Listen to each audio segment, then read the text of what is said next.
Hey now! Thought I'd embrace my inner Howard Stern for today's episode. I don't know. How's everyone doing? It is Wednesday. It is 3 p.m. Eastern. This is Sell Like a CPCU, and my name is Matthew Struck. Anyone, if this is your first time tuning in or watching the recorded version, we are a production of the Agents and Brokers Interest Group that is a part of the CPCU Society. We are here to give insurance sales professionals tips, tricks, resources, tools, anything that they can use to be more successful, more competitive out there in the marketplace as a courtesy coming from the professionals at the CPCU Society. So a quick reminder, whether this is the first time you're watching or if you're part of the fan club, please like, comment, subscribe, share, hit the notification bell, retweet this, get it out there to anyone that could use it or anyone that might be interested in hearing this material. If you notice, I am flying solo today. Precious, we gave her the day off. She is dealing with all of the fun stuff that that's going on down there in Texas in terms of the weather. And so she is taking care of that and taking care of family. So we gave her the day off. So I am flying solo, but I am not without a fantastic guest for our program. So if you did happen to see the title of this program, I am happy to invite Hunter Fausnacht onto the program. And Hunter is with the Institutes as part of, what's the name of the group? It's the Agents and Brokers Program Group. Is that what it is? That's correct. So we created a new business unit last year called the Agent Broker Group. So our team works exclusively with agents and brokers, designing and developing learning and development solutions for brokers to advance their career path. Awesome. And was that, I think that's something, is that relatively new or has it been there for a while? Well, the answer has always been around to serve the wider risk and insurance community. The at least perception was that there was a heavier emphasis with insurance carriers. We've always provided resources for insurance brokers and agents. Now we've got a specific business unit that has dedicated resource to designing and delivering solutions just for those organizations. Awesome. We got some of our fan club checking in. So we got Tony Kanya saying he's in the house. Seems like the Facebook version's running a little bit behind the YouTube version, so I don't know if maybe he's dual casting and he can front run some of the information. I don't know. He also mentioned that I have now been baptized as the Howard Stern of insurance. Maybe I stepped in a pile of something there. I don't know. And we got Heather joining us to watch Howard Stern Jr. I don't know whose love child I am with Howard Stern, but that's also something that maybe I might have to live down in the near future. And of course, welcome Hunter to the program. So let me ask you this question before we get into kind of like the specific offerings that the Institutes has now put together and maybe working on. What's some of your background? Did you come from like an agent and broker background, or where did you come from in the insurance industry? I did. I spent a number of years as a broker, a producer at Willis, which is now Willis Towers Watson, in kind of large account production. So I very much walked and been in the shoes of a producer know both the opportunity and the challenge of attracting and retaining a modern buyer of insurance and risk transfer products. Yeah, no, that's good. I mean, you have a good pedigree to draw off of there. Were you so you were an independent or not an independent, but you were an individual producer, or did you have like a team that worked with you? Yeah, both. So, really, as most production roles go, I was responsible for driving growth at Willis. I was a little bit unique at the time, not so much today, in the fact that I came from outside the industry. I had worked at Rolls-Royce for a number of years, which was aviation, had absolutely nothing to do with producing insurance. What I did have was a strong sales skill set and a healthy Rolodex of potential contacts. What I didn't have was a very little, if non-existent, knowledge base of risk and insurance products. So I had the challenge of embarrassing myself in scheduling meetings with risk managers and not knowing what I was talking about. So at the time, that was kind of, I guess, almost outside the norm to bring somebody like me into that position. However, given the talent vacuum being created in our industry with the retirement of the baby boomer generation, we're seeing a lot more of it. We're seeing people, brokerages and agencies recruiting people from every industry and then bringing them in and trying to quickly give them the knowledge base to be a successful producer, to be effective in a meeting with a risk manager. And that's really where the Institute steps in to help that. Yeah, that's a fantastic lead in. That's actually something I actually prefer. I don't want to necessarily train someone. I don't want to have to train them twice, right? I don't want to have to train them in insurance and risk management, and then in addition have to train them in the industry or the fields that they're going to be working in, right? So I like someone to have lived a life before they come to the insurance and risk management track. So it's really beneficial to have sets of tools, whether it's training programs or certifications, that help get those folks up to speed pretty quickly. In terms of Tony has another comment here. I cannot take justification for this. He's telling me that before I arrived, there was the perception that the society wasn't for agents and brokers. I'm not the catalyst. I might be a symptom of whatever's going on. But he raised a very good point. So the CPCU Society was founded by agents and brokers, and they are a huge component of the actual industry. So, what was the contemplation at the institutes? I mean, you have the CPCU designation, and then you had like the ARM that's out there, but what was really kind of the thought process there? Because the CPCU is looked at as kind of like that, pinnacle certification in the industry. Is the thought process to kind of augment or supplement that CPCU education and designation program, or is it to offer, some alternatives? Yeah, good question. Well, I'll speak to the agent broker group specifically to start with. And we see the CPCU designation as being the top of the mountain. That is the goal. If you have your CPCU, it signals that you are in an elite society of the risk and insurance community. So really, what does that mean? Well, as an outwardly facing professional, you're telling your buyer that you have the knowledge base, the experience that is in the top echelon of the risk insurance community. Would you rather work with somebody that has their CPCU or not?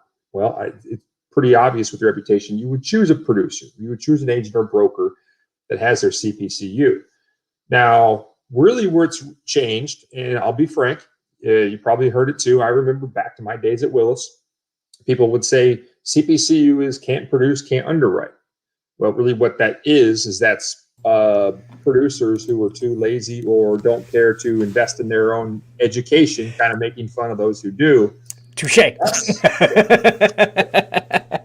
That perception, I mean, that's gone. That is, we've modernized the program and really invested in the technology of making it now a digital first designation, that we're seeing a huge increase in the amount of agents and brokers that are pursuing CPCU not because they necessarily it's been a goal of theirs, but they know how it tangibly helps their career through increased sales and promotion at their organization. Yeah. I can say that there was also, I think there was also a siloing of salespeople in terms of being extremely knowledgeable professionals, or at the very least, sales became this very much production-oriented kind of endeavor, and the people that were supposed to have a brain were the people that worked in the back office, right? Not necessarily the forward-facing people. And I think that also kind of contributed to a little bit of that misconception, right? Like it's like the hunter gatherers go out there, and then when they're asked a tough question, they're like, I got the person for you. They work in the back office. Like I'll bring them into the conversation, which can have its advantages. I think it also really has its drawbacks in that you're waiting for information. You can get conflicting advice that comes out sometimes, or a client just gets really annoyed and they're like, "Well, why are you my broker? Why wouldn't I just deal with Martha or whoever is my service contact in the back office?" But yeah, we're fighting back against that. I think the trained professional, sales professional that can work as a real consultant is going to be who is most successful in the future, because a lot of that turn and burn ends up getting replaced by technology and digital sales processes and things like that, and sales funnels. So I think that real consultant role is going to be important moving forward. All right, so let's kind of like dig into, all right, at the institutes, what are some of those baseline things that you've made available for whether it's agents and brokers that are front facing and sales oriented, or even CSRs that are a part of the back office, which I think are the untapped resource because of account rounding and cross selling and things like that? Yeah, no, it's a great question. So both buckets, if you, at the simplest of terms, we'll call it producer and account managers service. So you've got service and you've got selling. There are two critical things that your components of your development that you must have. First and foremost is a technical knowledge of risk and insurance. You have to have it. It's this almost compared to like the medical profession. You wouldn't want to get a surgery from somebody who didn't know much about surgery. Why would you want to purchase your risk transfer strategy from someone who doesn't know about it, right? So we have to create that competency and competence through knowledge development. And we do that really in two ways. The Institutes is the world's largest library of digital P&C courses. We have a learning module on any topic that you can probably think of. So we deliver those into either through the Institute's website or a corporate LMS. We package those for early career development plans, where instead of jumping right into a designation, a new account manager producer can get little nuggets of knowledge over time to start to build a foundation of knowledge. And the second part of that is it is very important to earn credentials in our industry. And a professional designation is a natural progression on the pathway. And the two biggest tangible things that I see come from it, first and foremost, is credibility with your customer. If you have a credential, you are going to be recognized as being knowledgeable and being trusted. The second is it's the confidence that comes with that. You now believe in yourself, which you have to be able to do to sell and service at the level necessary. That's like that's a good distinction to have, right? Like having that distinction between those two kind of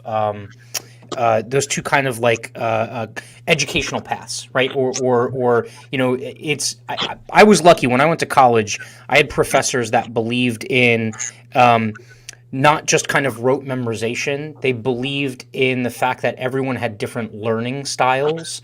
And so they would have a combination of, project-based learning, traditional lecture, group activities and things like that. So people learn in different ways. And so some people learn in bulk where you can just like dump a ton of information and they soak it up. And then you have a bunch of people that need those kind of like little pieces or nuggets along the way, right? So I like having that kind of like distinction. In terms of the digital revolution of learning, I think when I took my exam, it was different than someone who took their exam 10, 15, 20 years before them. And now I've had my designation and I've had my ARM and a couple of others for a number of years now. And I think the exam and the education process is even different now. Are you guys completely digital now in terms of the testing and test prep, or is there still some kind of like a hybrid model that you're working through? Yeah, it's a good question. And the answer is we're a hybrid model today. Um, we're in this unique period where we are generationally transitioning, and the world is digital, and it's only getting more digital. However, we still have a large population that prefers traditional learning, a book, a classroom, in-person exam. So to kind of meet the needs of both of those, and by the way, we had to throw a global pandemic in the middle of this as well, which kind of changed things as well. Yep. So the institution was already migrating towards a digital first approach. You put the pandemic in place, and it really just, all of us kind of got shotgunned ahead 20 years almost, maybe not 20, but at least a few years digitally. So our designations, you start with CPCU and ARM, are now digital first. So what that means is the primary learning is going to look and feel a lot different than those who earned their CPCU a few years ago. I think it's fantastic. I'm proud of the organization, the steps we've taken to enhance subject matter experts built into the program, alive in, hearing from risk managers, hearing from subject matter experts is a great way to learn. We've leveraged technology with animations to really drive home, key learning, and that's backed by science of actually figuring out and looking at how we learn. How does the mind retain knowledge at a level that we can apply it in our regular day of work? So from an effectiveness, I think we've taken a step forward, but we've also maintained this hybrid model because you can also receive a textbook that supplements the digital first to kind of meet the generational needs. Some people do it, some people don't. When it comes to the exam, this is also something, I don't want to say controversial, but people have a lot of feelings on, because CPCU, it means something. It's a challenge to earn it, right? It's not easy. So you have a lot of CPCUs who have done it this way, and now the Institute has changed it. We have our digital, or our exam process. You can still go to a testing center and take an in-person exam, as has traditionally been done. But during the beginning of the pandemic, we launched a virtual exam. It's taken through the Institute's website. It's a timed exam. It's not proctored, but it's written in a way with kind of algorithm protection that you have to know the material or you will not pass it. And we have people studying and monitoring that on a daily basis to ensure that academic standard. And we've basically seen success rates nearly identical to what it was with an in-person testing center. So we've kind of, the academic standard has not been jeopardized even the slightest. And we've made it, we made people be able to still invest in themselves during the pandemic. From a broker's point of view, I like it a lot, because people who I don't enjoy going to a testing center. I don't want to say Prometric, but it's an airport security feel to me. Yeah. But when I get to take an exam from my computer and prepare and have my water here and everything, that works for me. And what I've heard from other agents and brokers, it's a game changer. It's getting a new generation interested in investing in their knowledge because we're embracing technology. Yeah. Yeah, and I think this isn't just unique to agents and brokers, but I think there's also, again, battling that perception piece of it. Employers of agents and brokers, they will do everything to try and keep those agents and brokers in sell mode the majority of the time. Like, not even the majority of the time. Like, if the goal is 100% of the time be in sell mode. And so, obviously testing and training and stuff like that takes them out of that, and puts them into a different frame of reference, and there's going to be different results that come from that. The accessibility of digital study material and digital testing, I think, is going to be a huge game changer if it isn't already, because it is now allowing those agents and brokers during normal downtime, or the fact that they don't have to commute as much, gives them the ability to actually engage in these things, and it's less painful to the agency managers to afford them an hour or 2 hours to take an exam or to study, as opposed to some of the larger time commitments that it used to take to travel and get patted down and basically have to give a blood sample in order to get in and do the test and everything like that. So yeah, definitely. All right, so a little bit of feedback. Heather, who is my co-host for How to CPCU later today, said that agents and brokers are the forgotten about CPCU professionals, and people think it's an underwriting designation, but in truth, it's an industry-wide designation. We have to break that stereotype. That's 100% true. Yeah, Heather said she loves the TSA reference at Prometric.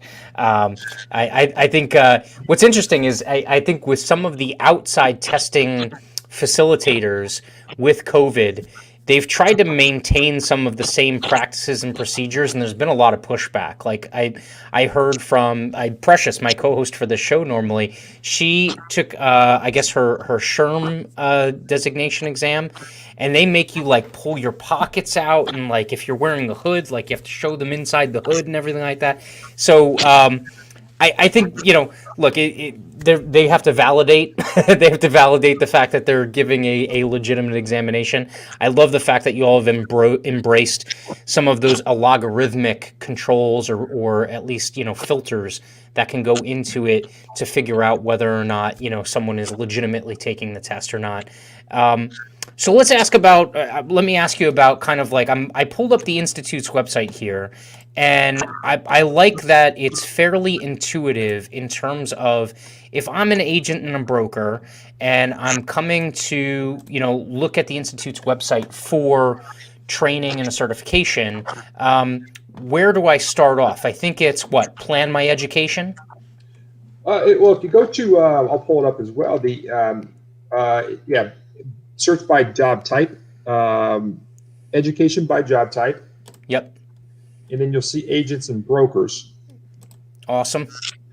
So what we've done is the challenge the Institute faces is we have so much learning material. It can be difficult to navigate, and we've tried to pull out the most relevant and newest solutions that are benefit agents and brokers and put it on this this page right here. So that's what you're looking at. And I can run through them, quickly. When you look at the different buckets, designations, we've got several that we can circle back to. ARM is the staple. It's the one piece of advice I give every agent and broker. Doesn't matter what size of company you work for. Reason being, risk management is the future. It's a application-based learning experience. Mm-hmm. If you saw how many risk managers are have their ARM and are getting their ARM right now, it is astonishing. And to have the same credentials as your customer is exactly what you want to do as a producer. So that's easy advice. When you go down the line here, associate in risk management, the AINS it's a staple of a wide and shallow knowledge. It's a great beginner designation to understand a lot of the topics in insurance. PRC is a designation that is designed for producers and those external facing brokers. We're actually in the process of enhancing this right now. I expect it to be extremely beneficial to those working in those roles in the future. And then ACSR is for service representatives. Yeah, no, I think you have a good compliment here, and I would agree. When I got my ARM, I wouldn't say that it was superior to the CPCU. I think the marriage between those two was really good because the CPCU is giving you that kind of like back office, look behind the curtain understanding of how insurance works and how underwriters are thinking about risks and how an insurance company is constructed so that when it comes time for your client to ask you well, why does my insurance cost this much kind of question, those answers.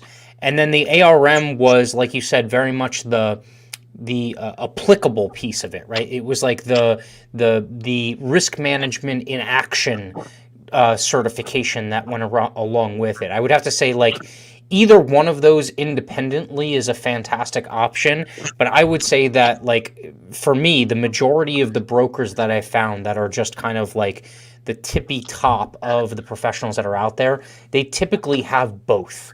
And that helps them really to understand that entire how should I put it? Like the entire vertical integration of how insurance is sold, placed, and serviced, and really they do a really good job of kind of complementing each other. Now, remind me, I don't know if I pulled this up. But I think y'all not did away with, or maybe rolled into the ARM program. There used to be a specialization for enterprise risk management, and then there was one for, I have the public sector specialization. Are those still kind of like standalone things, or are they rolled into other designations? They're still available. It's an additional course to specialize. One of the if you would, I sent you a link, Matthew. This is breaking news almost here on the on the show, but something I've lobbied for and the Institutes has done is we've created a new ARM to CPCU pathway. Mm-hmm. Here's what used to happen, and here's why part of the perception we talked about that CPCU wasn't a agent broker designation was ARM was popular. It's even more popular today. An individual earned their ARM, and they're at a point in their career where they're working hard. They're probably being successful, and now we're asking them to go back to the starting blocks and go through a very long, a very rigorous designation to get CPCU. I thought we needed to build on the knowledge base that ARM delivers because it's only 3 courses. Mm-hmm. And that's what the Institutes has done. So now you can earn your ARM, which we're seeing agents and brokers do earlier in their career, and those count towards your CPCU. So now you're going into your core and courses, and it's an additional 5 courses total. So you've gone through ARM and you take 5 additional courses, and now you're an ARM and a CPCU. It's much more achievable. And if we just look at the pathway, it's knowledge that is 100% relevant towards moving you forward in an agent broker career. Yeah. No, I love that because when I took it, I got credit for 1 ARM course because that was like my elective or whatever, right? And then I had to take the other 2 to complete the ARM designation. But truthfully, if you look at the CPCU as a designation itself, you're being asked to kind of specialize within the designation, right? You're specializing in commercial property casualty insurance or personal lines, right? And there's a couple of other ones that are in there. This just goes along the path of having a more specialized CPCU for agents and brokers. I really love that. Mm-hmm. No, yeah. It's fantastic, and really why we are already seeing, and we're going to see even more in this next generation. The digital first approach is attractive to the next generation. We're also seeing ARM used to be a intermediate-ish designation. Yep. Your largest brokers now are putting new hires straight into ARM.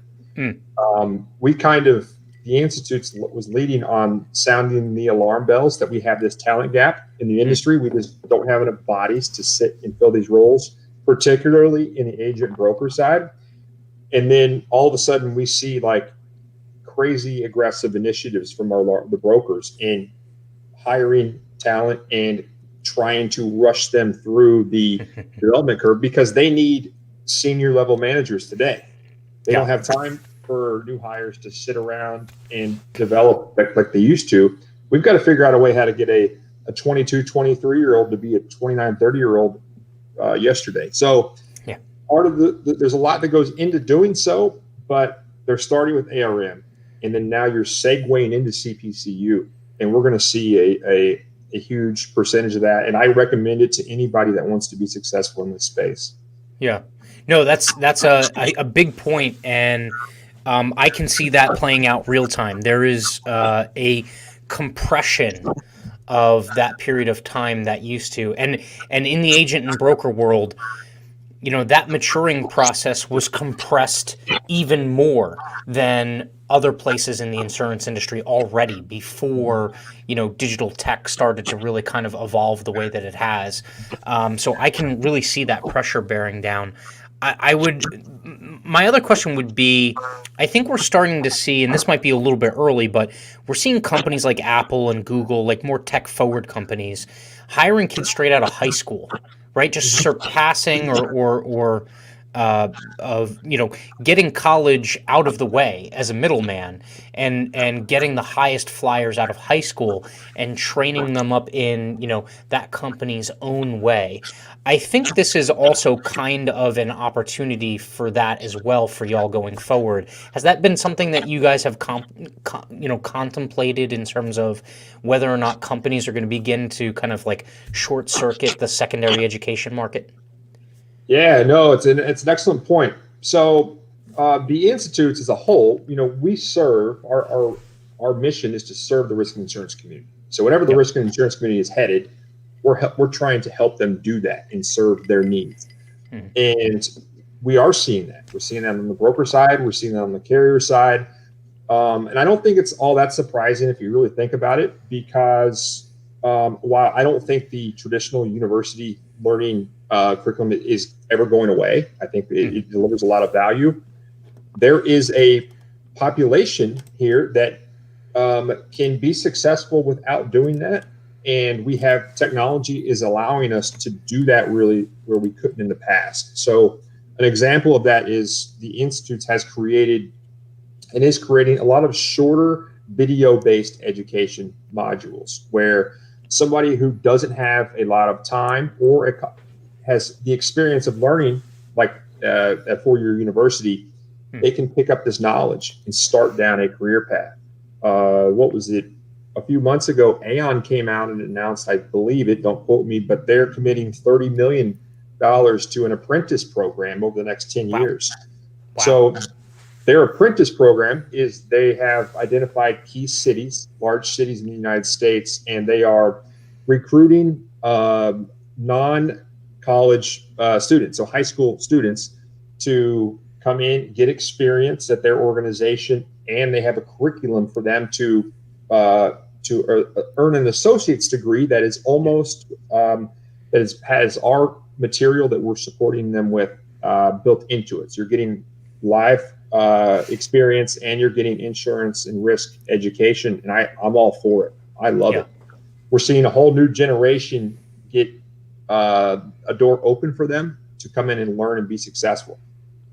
And we try not to get too political here, so I don't want to delve into the politics of it, but I think there's also an element that a lot of people feel, and you'll hear a lot of folks that are 30 plus or 40 plus say this, kids aren't taught financial fundamentals in school anymore and things like that, right? I think that's also an opportunity here, right? When you're teaching high school kids, juniors and seniors, when you're teaching them, the basic fundamentals of risk management, both in terms of personal financial risk management as well as in terms of, commercial or business financial risk management and just general operational risk management.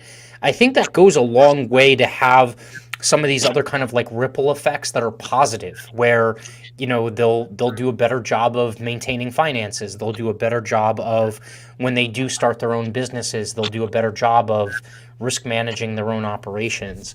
So I think there's some huge positives to be derived there. We've actually, the Northeast region, we've been looking at kind of a diversity inclusion track in terms of like programs and whatnot that we can do.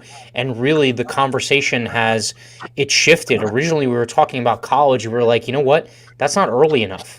Like we have to get these kids when they're in high school or even in middle school, because by the time they get to college, like half of them, especially I'm based out in North Jersey. I mean, they all look across the river and they're like, "Oh my God, New York City! I want to be a broker. I want to be a hedge fund manager. All this other stuff." We got to get them early. Like, don't even let them think about that. Let them get in the door early and kind of hook them, so to speak. But no, I think that's all fantastic. I think the embracing of that technology will also make it, super easy to roll that stuff out, or just kind of like, proliferate it.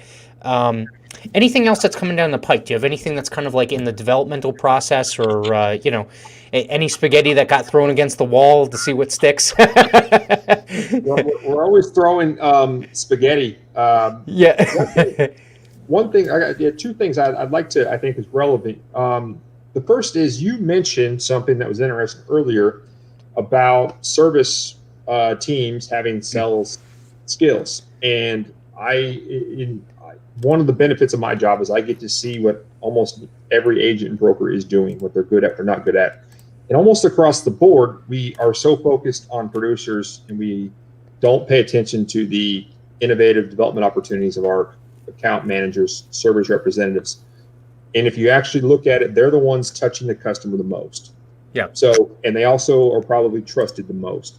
They're in a key position to influence and identify business development opportunities, but we don't really hear about any sales training to those folks. So the Answers has created a webinar, live instruction based sales training program for account managers and service representatives to give them the foundation knowledge to generate referrals, to identify cross-selling opportunities, some of the metrics and the organizational tools you can do while you're providing service to track and account for these opportunities. Mm-hmm. And I think it's fantastic. Not a lot of agents and brokers invest in it, but they should, and I believe going forward they will. Is that the, and forgive me if I don't know the title correctly, is that the Successful Starts for CSRs? Is that the one?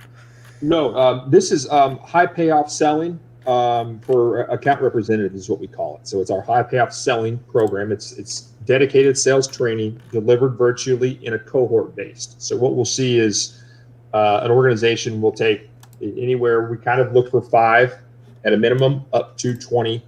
And we have a 6-series webinar program where the entire group comes together. Can be, I've seen organizations do it during lunch hour, an hour of the day, or they'll just do it after work or in the evening at some time. They come together, they're going through real life examples and learning the key selling skills necessary to effectively sell in your organization while you're serving. I would also argue it's best when you have an incentive program for these individuals to be selling. Mm-hmm. But the knowledge is key. You got to know how to do it. Oh yeah, no, that was always. It's not necessarily a chicken and egg problem, but I think that is something that gets missed quite often. Is a lot of times the incentive structure is not there appropriately for the service staff, mm-hmm. And that's a really good point. And to your point, someone who knows how to service insurance doesn't necessarily know how to sell insurance. And so that is a skill set that needs to be cultivated. You can't just assume that a service person, you can't just throw a $500 bonus out there for whoever, has the most referrals or cross sells or account rounding activity, and then assume that they're going to be able to do it, right? You have to give them the tools to be able to do it. So I love that because, and there is a unique slant of selling from a service standpoint that is completely unique and different from selling from a purely client-facing new relationship kind of basis. So I love that you have a focus on that. Yeah, no, that's all fantastic. Look, anything coming down the pike or any big plans, or obviously I don't want to give away any any house secrets or anything like that, but. No, I think the other important thing, and one of the dare I say, sexiest kind of learning and development topics in our industry is producer training. That's kind of what everybody wants to talk about. And I'm in a unique position to really be front and center at what's going on in that space. And a lot of companies have an in-house training program. They hire external consultants. There's also training programs that you can go through. And I've taken my experience in this role the last 3 years, and we have reimagining our producer accelerator program, which is a 12-week virtually delivered training program for new P&C producers.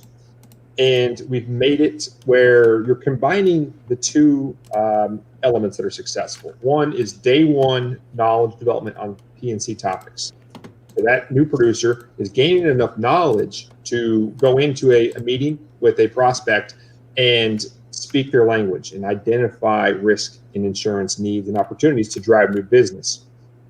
We're also adding in sales learning content, as well as every 2 weeks, a live instruction sales training program where we are using behavioral practice, role-playing sales meetings, and you're doing it with your peers. And it's a fantastic program. So if anyone who's interested in learning about the program, how it can be delivered, the cost of it, I'm always available. I love talking about producer development. Awesome. So let me give you the ability to kind of like, give the points of contact here. So if someone is interested in either speaking to you or finding out more about these offerings, what's kind of the easiest path to, get to you or the information that they need? Yeah, thanks, Matthew. The best starting point would be if you can send up a link to our agent and broker page.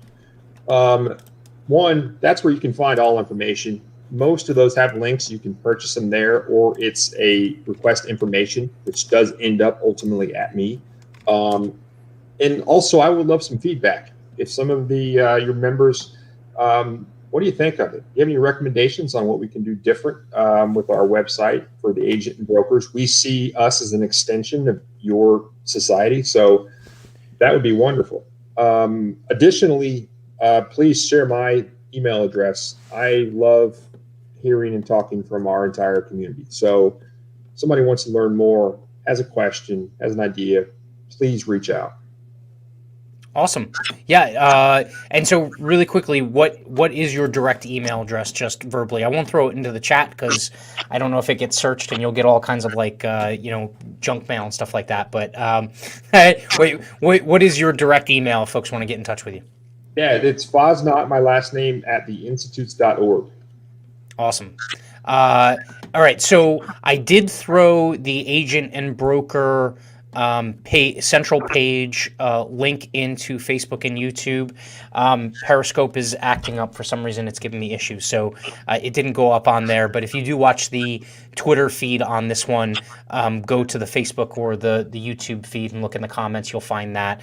It's pretty simple. It's just web.theinstitutes.org/agents dash brokers. And you'll be able to get there, and that's basically the central hub for a lot of this stuff that we've been talking about today. Or, and I'm happy to report this, I also used the little search feature that's on the Institute's page, and it works way better than it does on most other websites. So any of those comments or terms that you've heard today that Hunter talked about, if you put those like course names and things like that in there, it'll come up in one of the first couple of listings. So that's absolutely fantastic. Are you a sports fan at all, Hunter? Are you a football guy or what? Yeah, no, I like all sports. I would say I graduated from Indiana University, so college basketball is probably my favorite, and the Hoosiers are definitely my favorite team. Yep.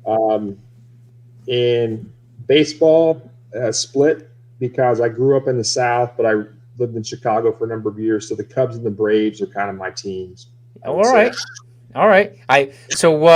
Caselny, who checked in earlier, I think you and him would get along, being Mike being a longtime used to be suffering, not suffering anymore, Cubs fan, so that's always good.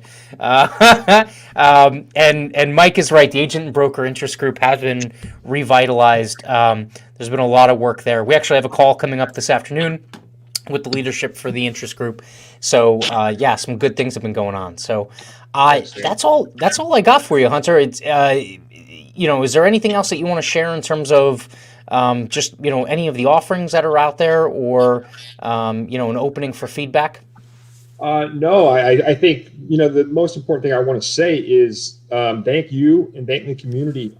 The things have changed at the institutes, and the need to serve agents and brokers is exploding. Your organization is going to grow rapidly. I want to know what the institutes can do to better support you and opportunities. So if your members have ideas, I want to connect. Come back in here. I want to schedule a separate meeting. I want to know our subcommittee, agents and brokers, is changing rapidly with emerging risk transfer products and all the way down to, we talked about diversity. And the thing I love about diversity here is that it's not a political thing in our community. It's a risk and insurance issue that we've known about for a long time. Agents and brokers are the society-facing arm of the risk and insurance community. So if you're selling insurance products to a minority-dominant community, we should probably have some people that look like those individuals, and we just don't have enough of a diverse population in our community to do that. So it has nothing to do with politics. It has to do with, hey, we've got to grow the business and do the right thing. So I'm always happy to talk about, ways to connect and reach that next generation. As you said, we got to get into high school. We got to get into middle school. We've got to get it out there that not only is it a great career that can be financially rewarding, there's opportunity. We need people.